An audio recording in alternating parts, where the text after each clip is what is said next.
Paymium, le premier partenaire français pour investir dans les cryptos en toute sécurité, présente Sud Radio, les incontournables de la crypto-monnaie. Thomas Binet.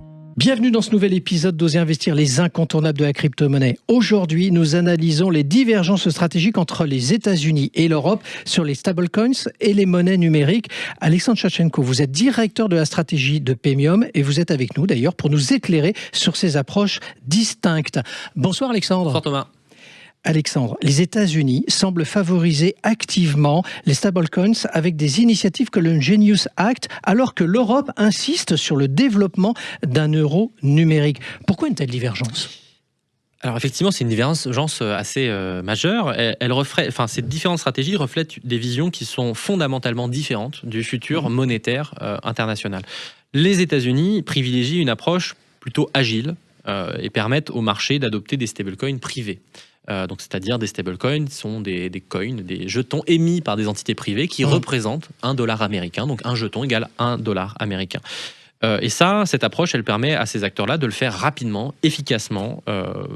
Aujourd'hui, plusieurs centaines de milliards de dollars déjà émis via ce biais-là. À l'inverse, l'Europe s'enferme dans une vision très technocratique avec l'euro numérique, un projet centralisé, complexe, bureaucratique, qui risque de prendre des années avant de voir le jour et qui est bloqué par d'interminables commissions et comités, et qui d'ailleurs est assez dangereux même dans son essence. Mais alors quels avantages les États-Unis espèrent-ils tirer de ces fameux stablecoins ? Beaucoup d'avantages. Les stablecoins, qui sont donc adossés principalement au dollar américain, ils permettent aux États-Unis d'étendre très rapidement leur influence monétaire à travers le monde. Ils offrent flexibilité, rapidité, coût transactionnel faible. Ils consolident ainsi la position du dollar américain en renforçant la position américaine sur les marchés internationaux. Et du côté européen, quels sont réellement les objectifs et les défis de l'euro numérique ? Ça dépend. Officiellement, l'Europe souhaite proposer une alternative sécurisée aux stablecoins privés. Voilà. Mais en réalité, l'euro numérique, c'est une véritable impasse.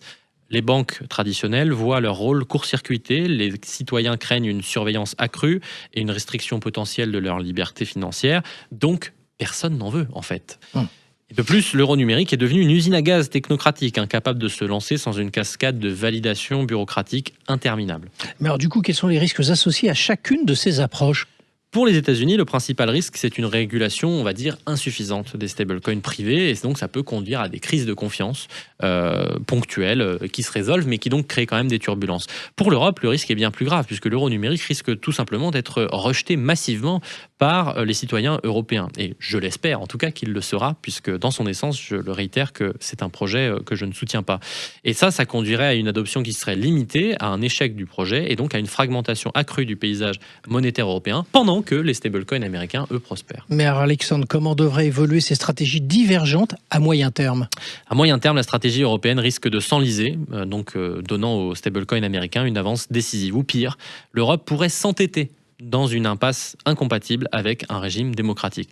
Et pendant ce temps, le marché mondial risque de se dollariser davantage, réduisant encore plus la souveraineté monétaire européenne et aggravant la dépendance au dollar américain. Il ne faudrait pas que dans quelques années, on se mette à compter en dollars en Europe. Merci Alexandre pour votre analyse très éclairante sur les défis majeurs auxquels l'Europe fait face dans ce domaine crucial, et aussi un grand merci pour toute cette saison qu'on a passée ensemble, ainsi qu'à Pierre Noisa qui a fait l'alternance avec vous à ce micro. Vous pouvez, chers auditrices et auditeurs, vous pouvez écouter ou réécouter toutes nos chroniques sur les incontournables de la crypto-monnaie sur sudradio.fr et sur notre chaîne YouTube. Sud Radio, les incontournables de la crypto-monnaie. Thomas Binet. avec Paymium, le premier partenaire français pour investir dans les cryptos en toute sécurité.